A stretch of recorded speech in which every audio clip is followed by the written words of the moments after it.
Halo teman-teman, kembali lagi sama saya Akang Jalanan.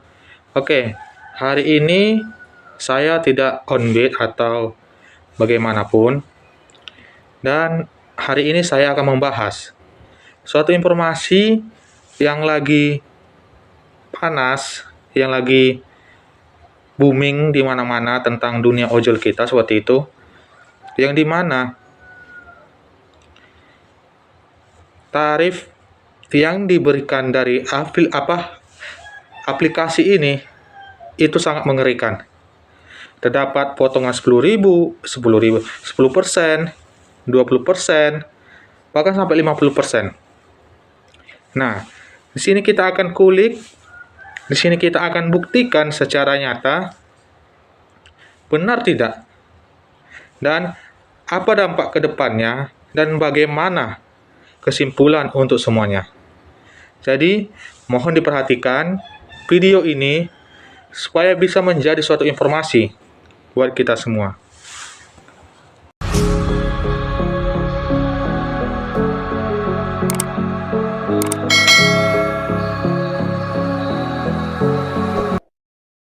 Dan saya di sini akan mewakili berbagai aplikasi dunia ojol atau aplikasi ojol yang ada di Indonesia khususnya, yang dimana saya sendiri juga seorang driver. Saya menjadi driver Maxim, driver Gojek, ya, driver Gojek, dan driver Shopee, dan ada juga driver InDrive, tetanggaku, dan yang lainnya.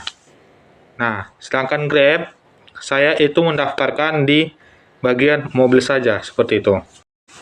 Dan saya mendapati berita di dalam sosial media melalui Instagram, ya. Nanti saya sematkan beritanya di atas, yang dimana yang pertama, 66 asosiasi ojol adukan potongan selangit oleh aplikator ke DPR. Nah, potongannya ini yang saya bilang tadi di pertama, bisa berupa 10%, 20%, 30%, atau bahkan 50%. Dan nanti kita buktikan ya. Nanti kita buktikan. Saya akan pesan dua aplikasi ojol. Mungkin bisa Gojek atau Maxim atau yang lainnya. Nanti kita lihat ya. Dan kita buktikan apakah betul potongannya segitu. Dan kita akan kalkulasikan benar atau tidaknya. Dan untuk informasi selanjutnya, yang di sini dikatakan bahwasanya jeritan ojol tuntut keadilan tarif dan relasi. Yang pertama, potongan aplikator agar dibatasi maksimal itu 10%, seperti yang saya bilang tadi. Yang kedua, tarif layanan, yang dimana penyesuaian tarif bawah menuju ke atas dan tarif ke dasar. Dan disamakan untuk layanan orang, barang, ataupun makanan. Karena di lapangan sekalipun kita mengetahui ya, bahwasanya misalnya saya memesan nih melalui aplikasi, katakanlah Gojek, seperti itu. Ya, saya memesan makanan. Bahwasanya di sana dibikin tarif sebanyak 30%. 30 ribu maksud saya, 30 ribu sekian, katakanlah 35 ribu ya, saya membeli makanan. Dan ternyata di driver sendiri bisa menerima ya, dari 35 ribu tadi dapat bersihnya itu bisa jadi 15 ribu, bahkan 20 ribu atau di bawahnya seperti itu.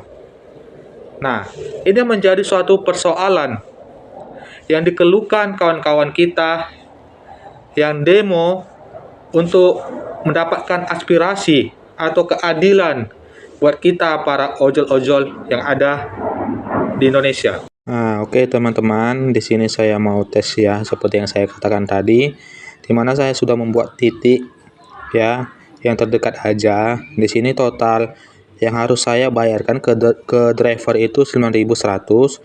Nah, Nanti pas di lapangan, ya, pas di lapangan atau pas driver datang, nanti kita tanya berapa bersihnya yang dia terima. Oke, ini saya pesan dulu ya, dan saya skip dulu videonya. Potongannya 10.000, 92% dari 9.100, dan driver menerima 8.008 rupiah. Nah, selanjutnya di sini saya mau memesan Gojek, yang dimana saya membuat rutenya, yang itu yang dekat-dekat saja, yang dimana kalau kita mengambil yang hematnya itu tarifnya 10.500 dari 11.000, sedangkan yang biasanya itu 13.000. Oke, saya pesan dulu, nanti kita akan tanya sama drivernya berapa persen potongan yang dia terima. Oke. Nah, jadi dia cashnya 10.500, sedangkan biaya layanan per biaya jasa aplikasinya kena potong dari 2.500. Tadi berapa nerima tadi, Bang? 8.000 pas. Nah, itulah dari potongan dari Gojek. Oke, teman-teman.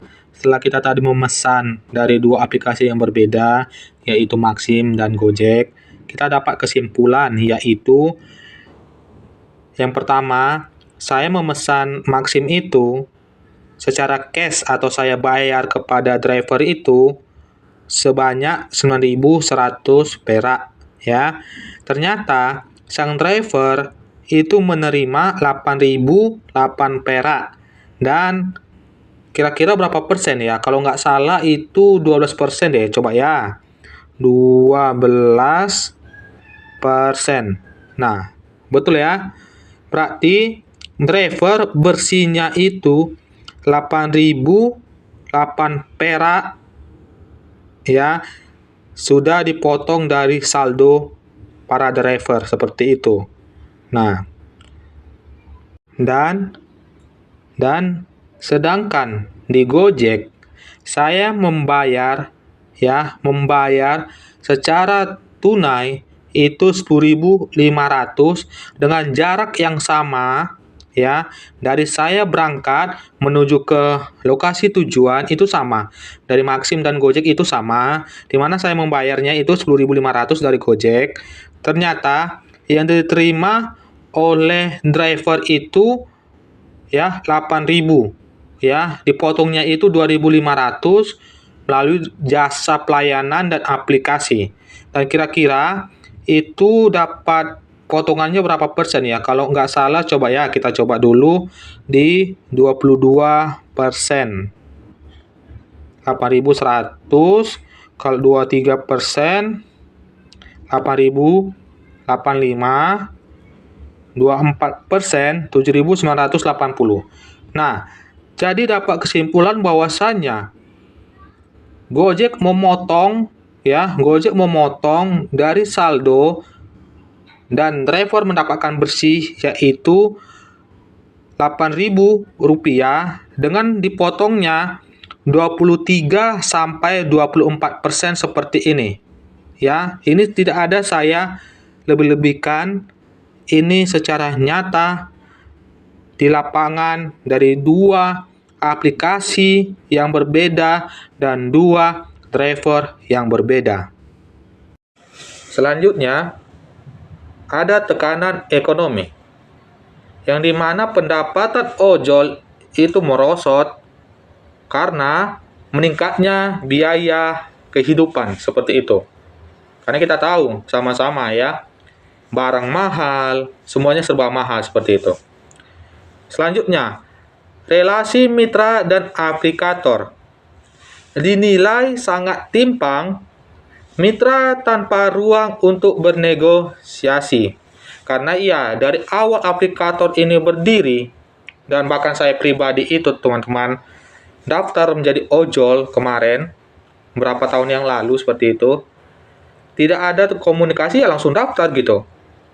Langsung daftar, kasih tutorial, belajar, ya.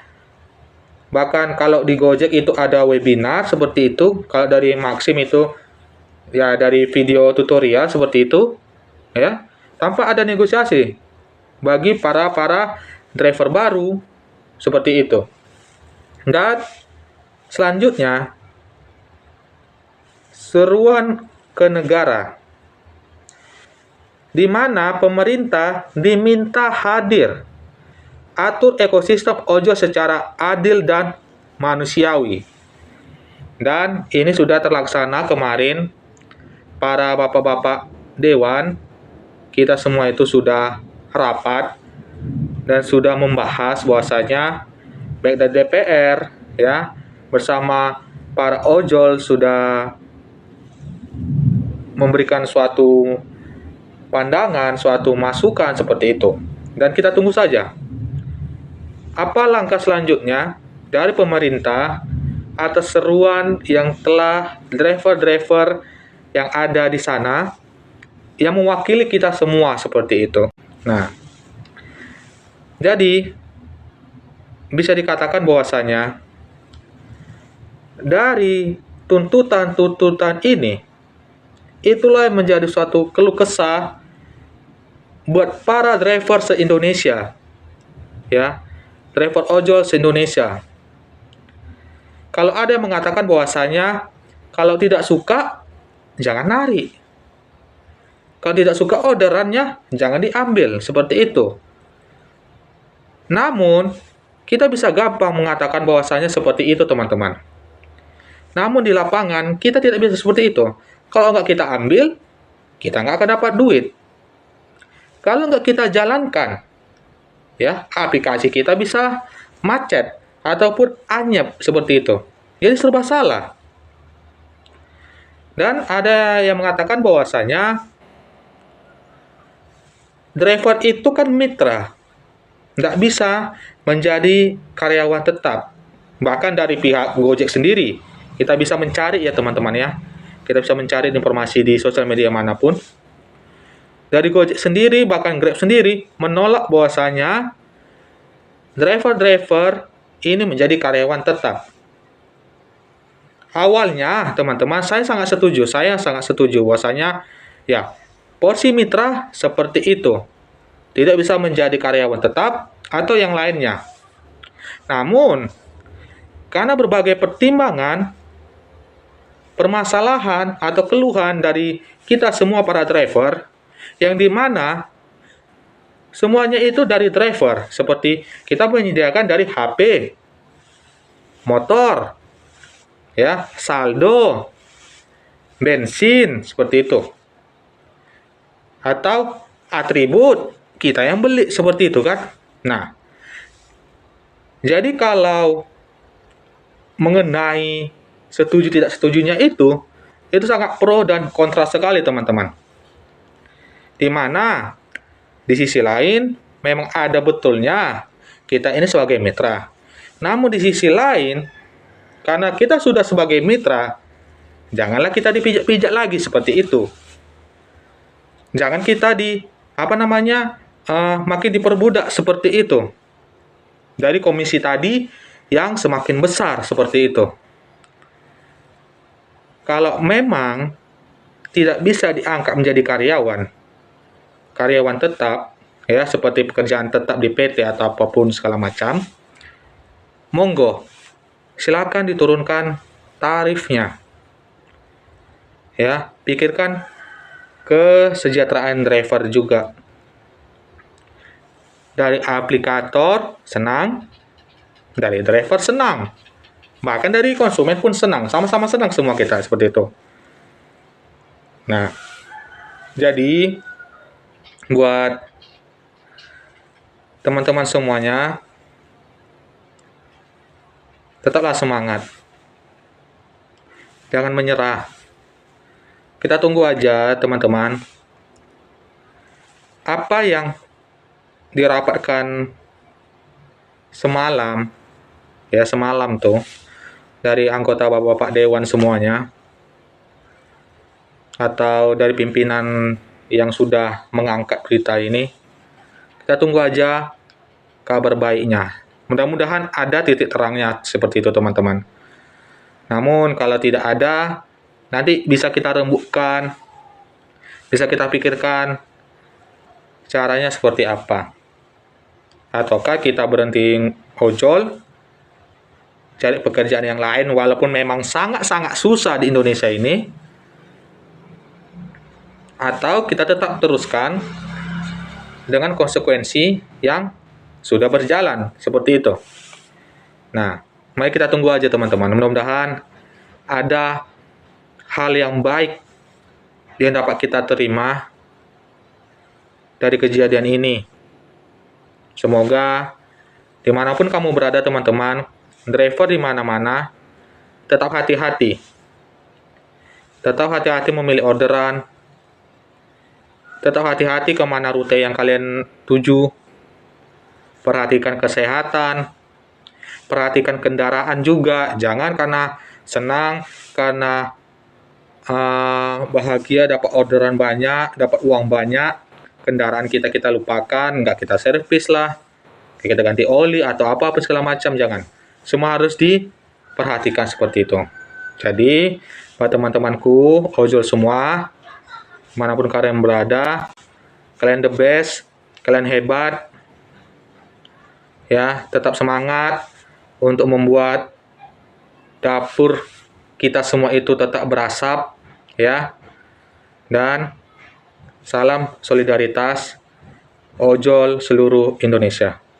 Oke, mungkin hanya itu yang bisa saya sampaikan untuk berita sekarang teman-teman.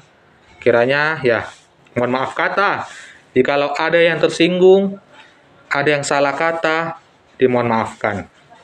Sekian, terima kasih. Cayo.